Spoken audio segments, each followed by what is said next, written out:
大家好，我是魔法创作室，欢迎大家收看我的视频。电池没电了，别再丢掉。今天教大家一个小窍门，只要几秒钟，电池就能重新有点电力，而且废旧电池其实也很宝贵，赶紧跟着视频看看它的妙用吧。家里有很多东西都需要用到电池，像一些遥控器、玩具里面都需要电池，可是每次电池用到没电时，常有人直接把它扔掉，其实这是一种浪费。电池没电了，我们不着急扔，先把它取下来。方法一，我们可以先把电池取出，然后再拿一把老火钳，对着电池轻轻夹一夹，通过夹一夹，就可以将电池内部的余电激发出来。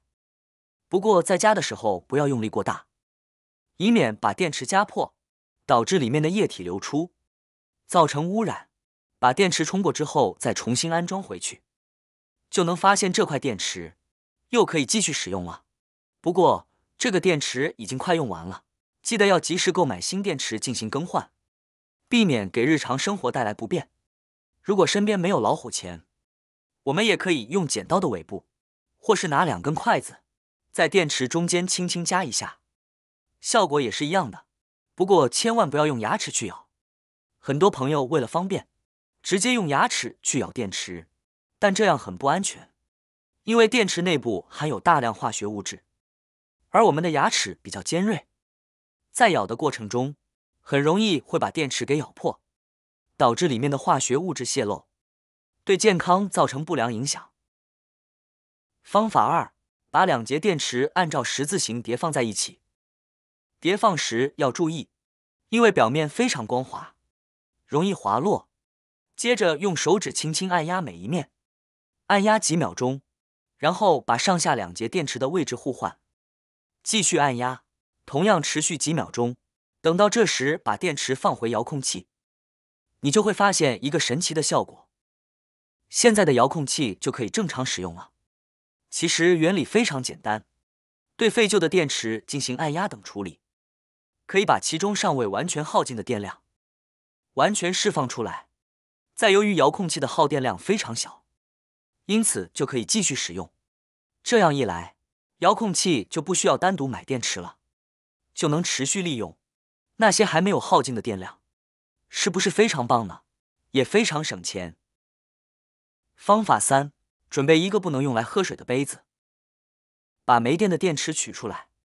挑选电池的时候要注意，电池表面已经明显变质，看上去湿湿的，似乎有液体渗出，已经出现了电质，不能再用了，容易导致漏电的情况发生。像这样损坏的电池，一定要挑拣出来并扔掉。把这些电池放进杯子里面，加1大勺食盐，接着往里面倒入烧开的水，直到大约8分满的位置，用筷子将它搅拌。在持续搅拌的过程中，水溶液逐渐变成电解质溶液。电池主要由正极和负极组成，我们不断搅拌的过程中，电解质溶液则增强了电池内部的离子传导。电池的工作原理基于氧化还原反应，正负极材料在电解质溶液中发生电子的转移，加入食盐溶液能够改善离子传导环境，从而使电池内部的化学反应更高效的进行，最终会产生一定的电能。先把杯子里的混合物搅拌均匀，然后放在一旁静置20分钟。静置时间如果太短，就起不到任何作用。20分钟过去了，现在也已经差不多了。用筷子把里面的电池给它取出来，用纸巾把上面的水分擦干，必须完全擦干，不能留下一点水渍。现在我们来试一试，刚才没有电的那几块电池，现在状况如何？是不是觉得特别神奇呢？电池竟然又有电量了。这种方法适用于各种型号的电池，都可以使用。像平时孩子玩的玩具，电池没电了一样的，可以把它塞进遥控器里继续使用。因为遥控器的耗电量比较低，虽然电池再也带不动玩具，但放在遥控器里，仍然能用上很长一段时间。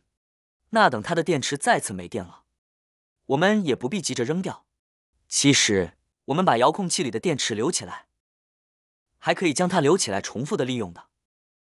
很多人都会疑惑，电池都没电了，怎么还能再用呢？其实方法很简单，只要掌握下面这个小窍门，就能让它们继续使用。秋天已经来到，进入秋冬季节，静电会变得比较多，尤其是在晚上，脱下毛衣，钻进被窝时，甚至能看到静电的火光。有时不小心被电一下，还会吓一跳，感觉非常不舒服。这个时候，我们就可以将电池拿来预防静电了。如果想要去除静电，可以在衣物上对着电池划几下，最好使用电池的正极，这样就可以将这些静电给去除掉了。穿衣时就不会再感到静电的产生。毛衣之所以特别容易产生静电，是因为纤维中的含水量较低，让静电离子聚集在衣服上，不容易得到释放，所以衣服在摩擦的时候呢，就容易产生静电。遇到这种情况，我们可以用电池的正极对衣物进行持续摩擦，这样就可以消除衣服上面的静电了。这是因为在摩擦的过程中，静电电荷会被转移到电池导体上，这样穿衣时就不容易被静电击到。床单、被褥、门把手等也同样是用这种方法。电池没电了，我们需要更换电池，但抽屉里有很多电池，我们不知道哪些有电。这时候我们可以采用一种快速判断电池电量的方法，将电池正极朝上，负极朝下，垂直扔在坚硬的平面上，距离平面约2到3厘米。若电池无反弹且容易站立，说明电池是有电的；若电池有反弹且难以站立，并发出清脆的声音，则说明电池已经没电了。电池反弹越高，电量越低。需要注意的是，此方法仅适用于不可充电的碱性电池。没想到这些在我们眼里看起来已经废旧的电池，竟然还有这么多用途。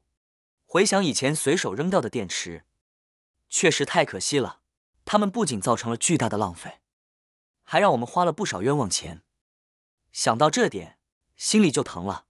所以看完今天的这个视频之后，大家以后家里有废旧电池，一定不要再随便丢弃，把它们好好利用起来，既能解决问题，又能省钱，事半功倍，何乐而不为呢？以上就是本期的全部分享内容，希望对你有所帮助。谈到废旧电池，除了前面提到的这些神奇用途外，你还知道它有哪些其他用处吗？好啦，今天的视频内容呢就分享完了。喜欢我的视频的朋友们，记得点赞、转发、分享哦。希望可以帮助到更多的朋友。或许你有更多更实用的小技巧，欢迎评论区留言分享哦。点击我的视频头像，还可以观看更多的生活技巧。每天呢都会分享不同的精彩视频，别忘了关注我哟。感谢您的支持，我们下期再见了。